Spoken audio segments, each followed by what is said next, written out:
I, unlike many creationists, such as Venom Fang X, As for you, Satan, I censor the comments, so there's nothing you can do. You might as well give up. Tony, And when I have videos, I'm just when I have any videos I make about God, I'm just gonna filter the comments on the boards.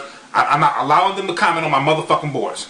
the Discover Institute, that's the hub of the intelligent design movement, creation science evangelism, founded of course by the convicted fraudster and criminally uneducated Kent Hovind, and many others, am a great advocate of free speech.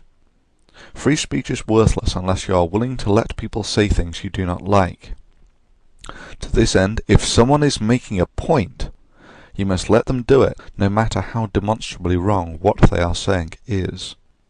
And all through the fossil record and life, we don't find one of these. A crocoduck. There's just nothing like it. There is no one animal transitioning into another. You can poke holes in the evolutionary process, and you can poke holes, as I did, in the Big Bang Theory, or whatever crazy thing they're trotting out here. Now, to say I've never deleted comments or blocked people would be false. Trollers, spammers, and people who send me hate mail will, on occasion, get blocked. And to be quite honest, if your idea of a virtuous use of free speech is pointless speculation on someone's lineage or how ugly their mama was... Well, your mama is Hold it, wait a minute. Don't bring anyone mother into this. well, you can do it elsewhere.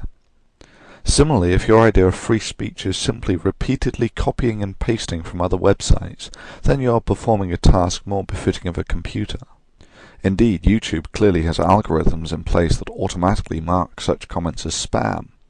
I have little ethical issues in deleting these if I come across them. So it was with a sense of mirth the other day that I found that some of my earlier Why Do People Laugh at Creationists videos, particularly the ones containing the convicted fraudster Kent Hovind, had been targeted by flagging campaigns by creationists, both down-thumbing and marking as spam any non-creationist comment, and up-thumbing creationist comments. Yep, all those creationist comments, they really show what a draconian censor I am, don't they? Again, it is seen that creationists have a propensity towards intellectual vandalism. They have a level playing field to say whatever they want, and make whatever argument they feel most accurately articulates the strength of their position. And they have done it. The best argument they can put forward is flagging comments they don't like as spam, abusing the system. This is their strongest card. However, whoever did this was clearly very dedicated. They appear to have flagged about 1,000 comments split over 3 videos containing the convicted fraudster and the young earth creationist Kent Hovind. Just to flag these comments, they had to read 1,000 or so comments, decide if they were pro-creationism or sane, then rate each one 6+ times each. It's an absolute minimum of about 3 hours of mindless clicky work. Plus, I think YouTube has some timeout feature to prevent people abusing the system like this, so on average you only get about 1 comment vote per minute, meaning that someone put in 24 hours work just sitting down and flagging these videos. Then, of course, these videos get sufficient traffic that the superficial effects of their flagging campaign are lost in about a week. Secondly, they cannot down-thumb my comments, meaning that anyone who does actually look at these comments, all they will see is creationists getting their asses handed to them, like this. These docs keep on mentioning fact. What fact? Science is not, nor will ever be, fact. Who can even start to believe the Earth is 65 million years old? What will it be next week? 59.6 million? Which one of us was there when it formed? You don't understand the concept of convergent measurement. Indeed, the dates you give I have no problem with. 60 or 65 million years. Shit, both are pretty accurate. Both results are within 5% of each other. Close? Mathematics and science can't operate on the idea of being close and happy with it. If that were the case, NASA would have never flown man to the moon. They would have rounded pi off at 3, called it good, and messed up the calculations and killed off man after man. So what you're saying is the Apollo missions had no mathematical errors? Are you kidding? These spacecraft were navigated optically. Nope, there's no way they could have done the calculations accurately enough so they'd navigate the craft optically. This is how they navigate planetary probes as well. They do it mostly by maths, but they correct the error manually. Roll, pitch, etc. could never have been as good as 10%. Finally, I can simply turn off the comment voting on these vandalized videos and instantly undo all of their work, albeit at the cost of disabling the comment voting on that video. Again, this really shouldn't be necessary in a community where people act in a grown-up, civic and socially responsible manner.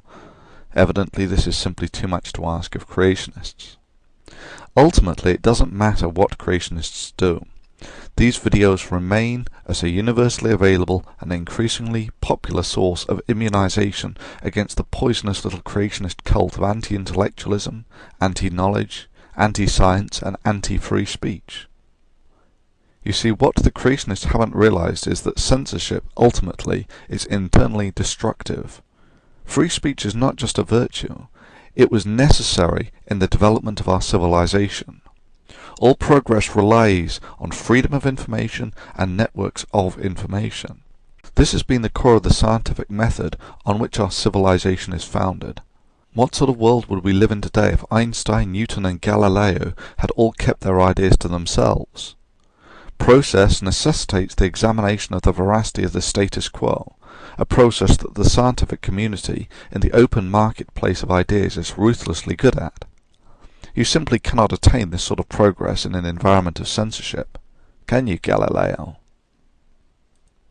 Does evolution get this scrutiny? Yes, of course it does. When Darwin proposed the mechanism, he had no idea of the details of reproduction with variation. Now we do. Darwin had little understanding of other significant factors in evolution, such as genetic drift and punctuated equilibrium. Now we do. However, pervasively it is seen that nothing in biology makes sense without evolutionary theory, just like nothing in chemistry makes sense without atomic theory. So why does no one take intelligent design, the rebranding of creationism, seriously? Well, it's simple. In a free marketplace of ideas, the right to express an opinion does not extend to the right to be taken seriously. The banana and the hand are perfectly made one for the other. You'll find the maker of the banana, Almighty God, has made it with a non-slip surface. The maker of the banana, Almighty God. The maker of the banana, Almighty God. If you want to propose something at variance with virtually everything that is known of the real world, such as flat earthism or creationism, you need proof. Extraordinary claims require extraordinary evidence. Creationists not only do not have such evidence to back up their claims, what they propose contradicts a large portion of what has been established by the scientific method.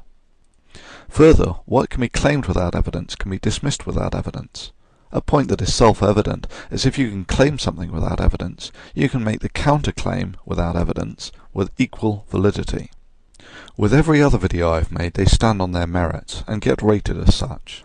However, for this video, and this video alone, I ask people who oppose the willful and unnecessary abuse of the system by creationists to rate and favourite this video as a token of your opinion on the subject. We all know that evolution has never been proven. It was a theory, an idea that was made about some fucking moron that wrote a book about it, and then it was never proved. It's not something that you prove it. They didn't observe a monkey evolving into a human being. So if humans evolved from monkeys, there will be no monkeys left on the face of the planet. Now, it was my limited knowledge, or my limited intelligence, or limited fucking knowledge of science. Why are there still monkeys on the face of the planet? Why? Why are there still monkeys on the face of the fucking planet? Well, firstly, we share a common ancestor with the great apes. This is not the same thing as saying we evolved from monkeys. However, your confusion over common ancestry can probably be best cleared up by a simple analogy. The reason there are still great apes while Homo sapiens share a common ancestor with them is the same reason that Americans are mostly descended from Europeans, yet there are still Europeans.